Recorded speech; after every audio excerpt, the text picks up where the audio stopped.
Hi friends, strangers, internet. My name is EmilyHanhan. I love colorful makeup and colorful language. Today I want to talk about why the labor movement is affecting our YouTube feeds. And I'm going to put some makeup on my face while I do it. If you like bitches with lots of opinions, colorful makeup, or cute fat babes in general, I hope you'll subscribe. And I'm just going to jump right in because I can be a long-winded person.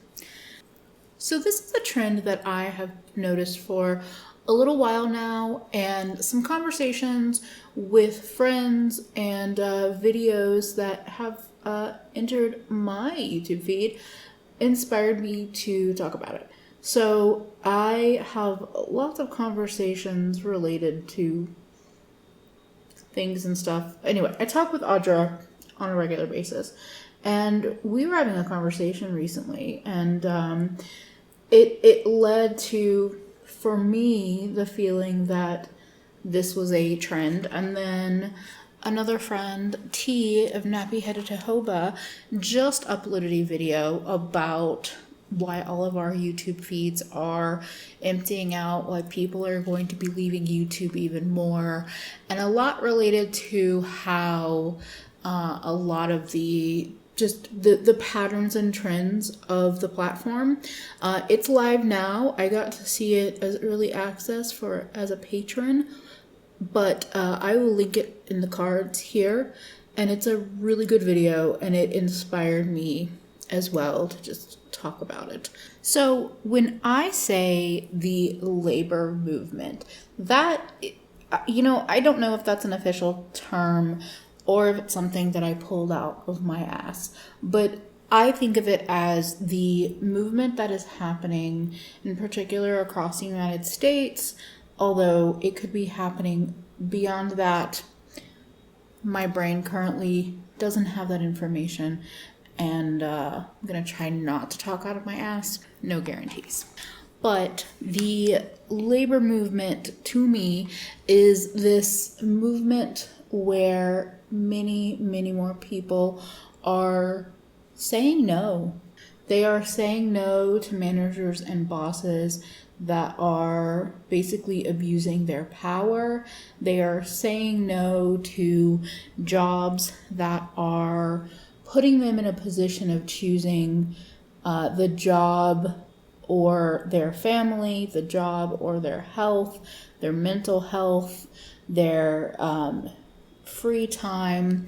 A lot of us are fed up and we're saying no. And some of that looks like quitting jobs. Some of that looks like putting up the boundaries and making management just kind of, actually respect those boundaries, or a whole slew of different things. I am not an expert in the matter. I am an expert in very little. But I am, if I'm being honest, I'm excited to see more people just finding this headspace.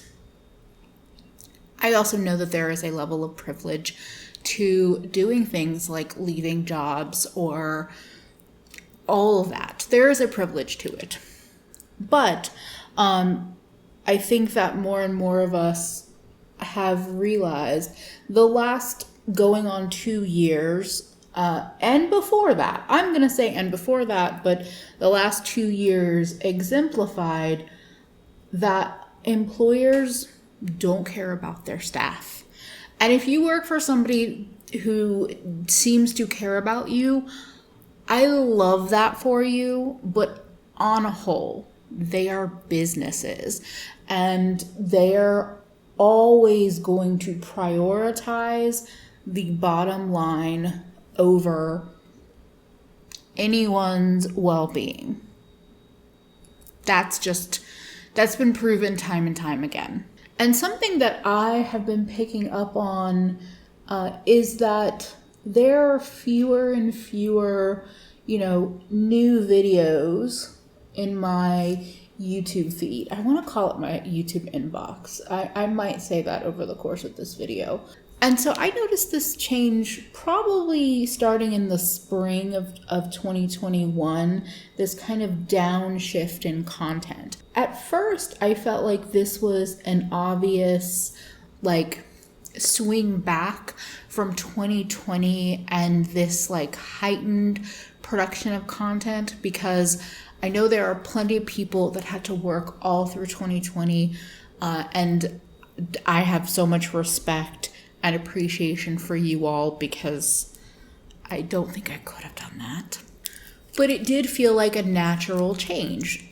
People that had not been in the office were being pulled back to the office, whatever it might be. People were finding jobs, all of that. But as 2021 has gone on, it does not feel like it's simply a matter of people having less time to make videos or make reels or TikToks or post photos or go live.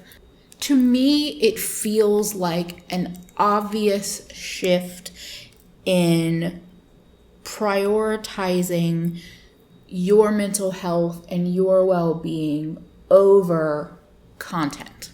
I think more and more of us have started redefining what our dream life looks like and what we aspire to have and be. And for some of us, that means realizing that you actually want to do much less labor than you were once doing. And I think that there was a lot of people that when these conversations around labor and work and working for the man and all of that started really happening, so many people were like, yeah, don't work for the man, like have your own business, be your own boss. But that's still hustle culture. And a lot of us are just like, but what if I don't want to work at all? I think for a lot of people, there was a switch from, I want to climb this corporate ladder and own this company, to I want to own my own company and do it myself, to now, I don't dream of labor. I don't dream of that. That is not what drives me. That's not what inspires me. And I think that's showing in how much content people are making, because we're realizing, some of us are realizing, that we do have to prioritize our own well-being above all else.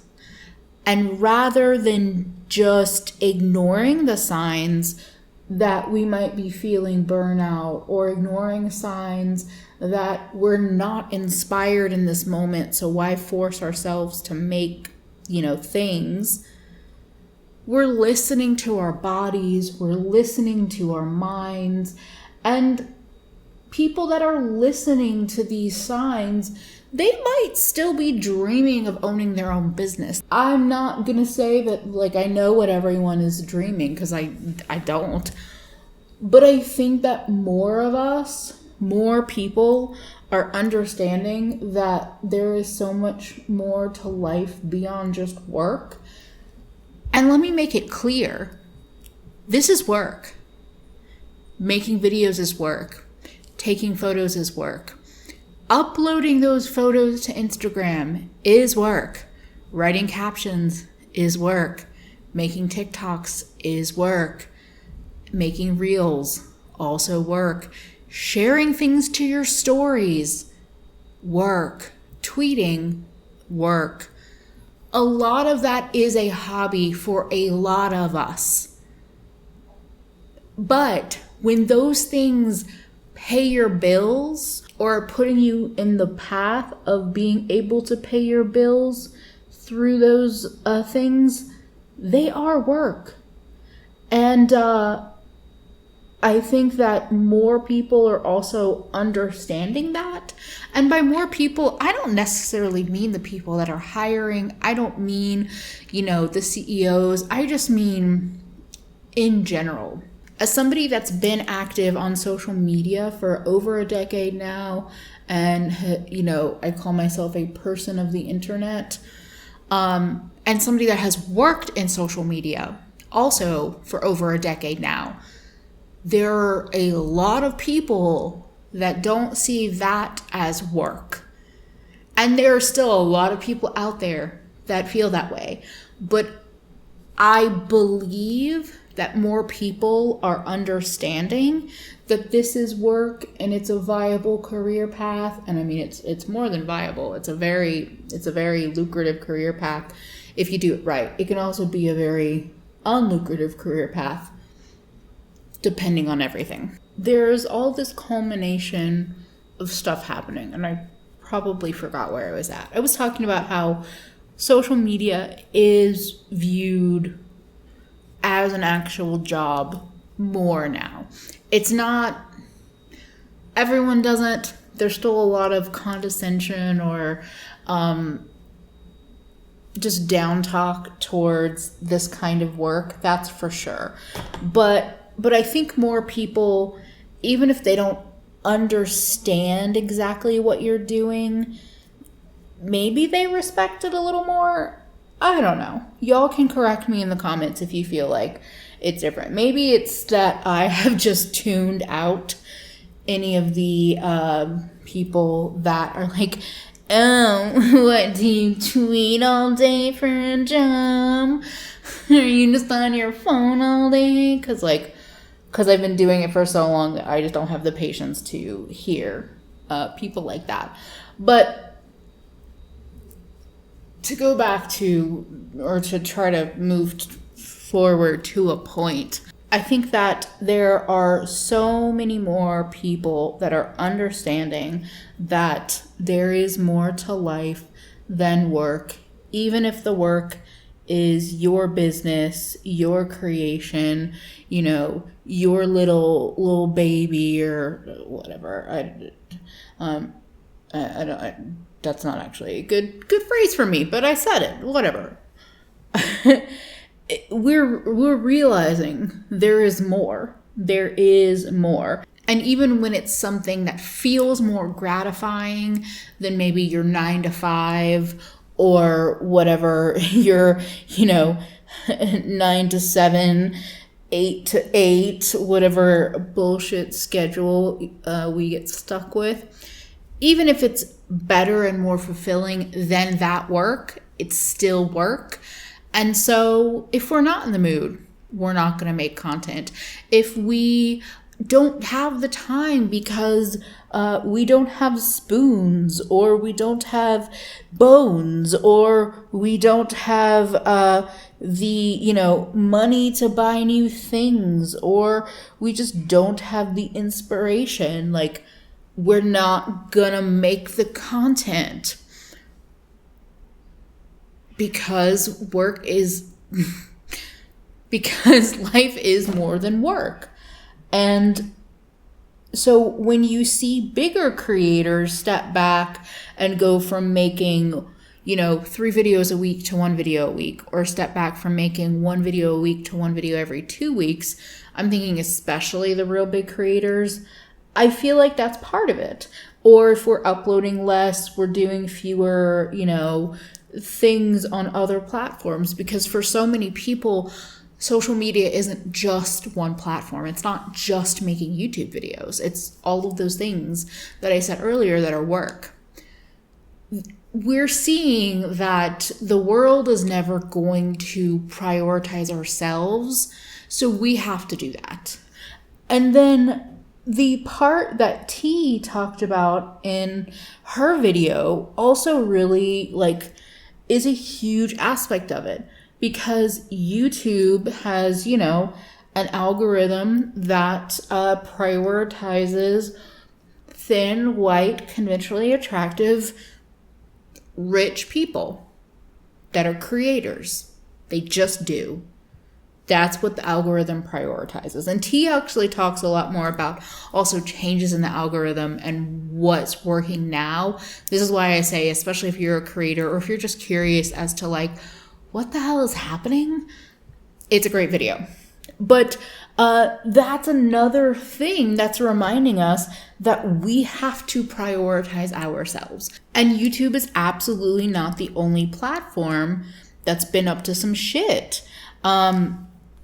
You know, TikTok I just saw a creator on TikTok talking about how frustrated that their platform of almost 200,000 people, you know, with a platform that size, only 200 views per video was the average as of late.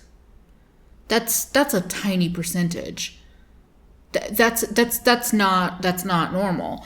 And they were talking about how, you know, it feels like they're being encouraged to do live streams, but then the platform is very quick to ban you either temporarily or long term from live streams based on, I'm going to say, false reports and, you know, people harassing and all of that. So it's like you're saying, oh, this is what we're encouraging now. This is what we want to see creators do. Oh, you can't do it because you were falsely banned because of racist, sexist, homophobes, transphobes. Oh, well, like, so all of these platforms making it abundantly clear that they also don't care about you makes it easy to step back from the amount of content you make.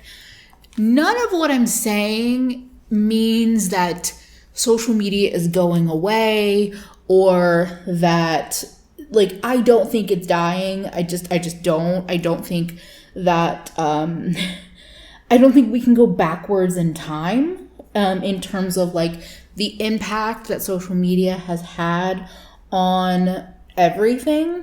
But I think that we're just, and I'm saying we meaning as a creator, I'm speaking as myself and in general, I think that we are all just feeling much more focused on our own well-being. And when we feel inspired to make content, when we feel like we have something to say, and I don't mean that in a grandiose, here's my commentary about my feet.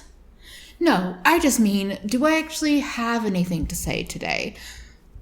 No, I'm not going to make content. I wake up tomorrow, oh, I have strong feelings about sparkly eyeshadows. My ass is on the internet talking about sparkly eyeshadows. That is what's happening. I feel like far more creators, artists, people on the internet are prioritizing making things when it feels right, when you feel inspired, when you feel supported, and then not making things when you don't. Because no one is watching out for you except for yourself and hopefully your support network. But your job is not watching out for you. These platforms that might pay you are not watching out for you. That is not who has your back. So I just think this culmination of the times is why the feeds might feel uninspired, why you might, be looking for new content and not being able to find it. But I also want to say that the new content might be out there and it might have been hidden from you. So that's one of the things that I think as viewers we can definitely work on. It can definitely suck to feel like, wow, I have to go track down these creators now myself. But like,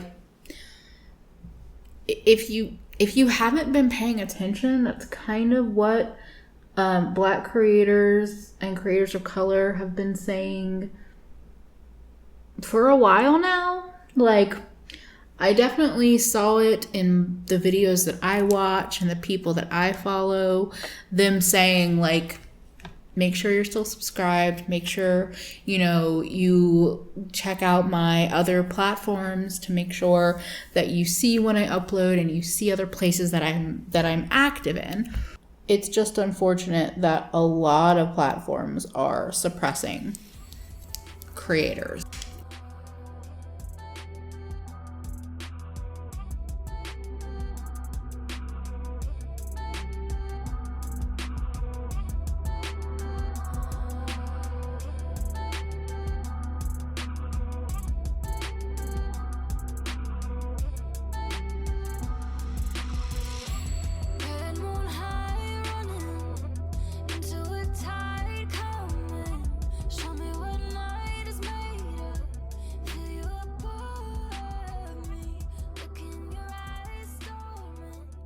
So that is why I think that we all might be feeling a little bit less stimulated with the amount of content, new things out in the world, because people are stepping back and people are taking care of themselves and trying to live life in a more full, balanced, and fulfilling way.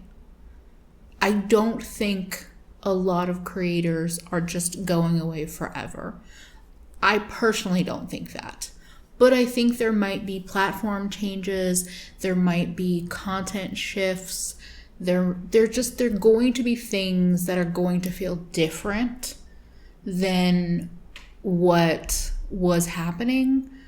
But that's also one of the biggest things that I think we are all realizing or starting to realize, is that the world has changed. Life has changed.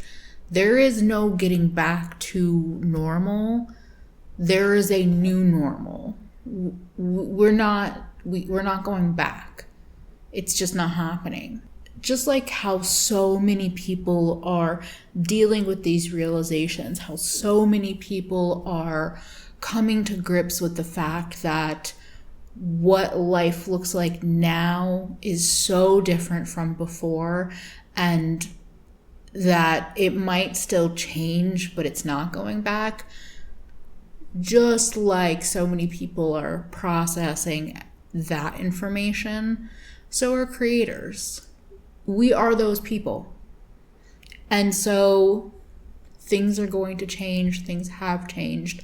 And the more platforms do what they've been doing, the more we prioritize what we need and what drives us and inspires us and fulfills us. So I would say buckle up. I think it's going to be rocky for a while.